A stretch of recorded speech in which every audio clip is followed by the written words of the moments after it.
The 5 remaining Bali Nine drug smugglers could be back in Australia serving the rest of their life sentences by Christmas.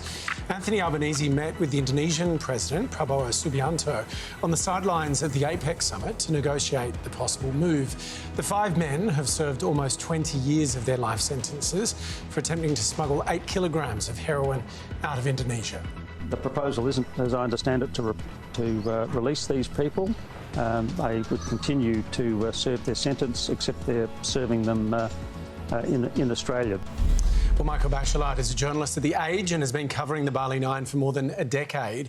Michael, this is obviously must be an incredibly delicate negotiation. How likely do you think a deal is? Look, it seems like from what the Indonesians are saying that a deal is fairly likely. They're being quite upbeat about it. They're saying there are a couple of things at issue here. One is the diplomatic relationship between the two countries. One is humanitarianism, and one, it seems to be that they're after a prisoner swap. So there's no formal prisoner swap agreement between Australia and Indonesia, so some of those things are still to be negotiated, and potentially, obviously, pitfalls in this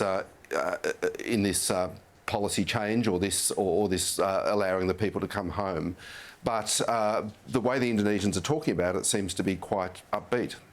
What's the argument the Australian government would be making for doing this?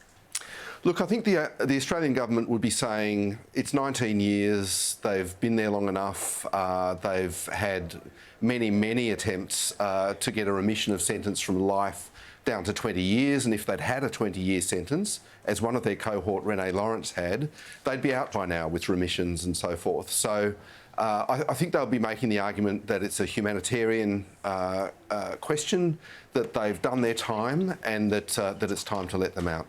Michael, obviously you got to know some of the Bali Nine, particularly the 2 that were ultimately executed. Do you know how much these 5 might have done over the years to reform themselves to demonstrate that this move might be warranted? I know more about some than others. I know certainly Matthew Norman has been very upfront about the kinds of things that he's done to try to rehabilitate himself. And in fact, that has been recognised by the governor of Kerobokan prison in Bali, who has essentially said in 2018 that if the sentence had been commuted to 20 years, he'd be out by now.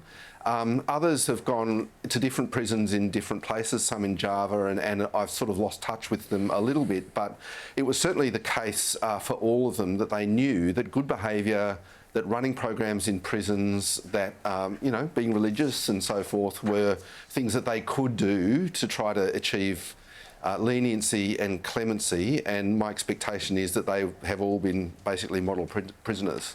Michael, really appreciate your time tonight. Thanks very much. Thank you.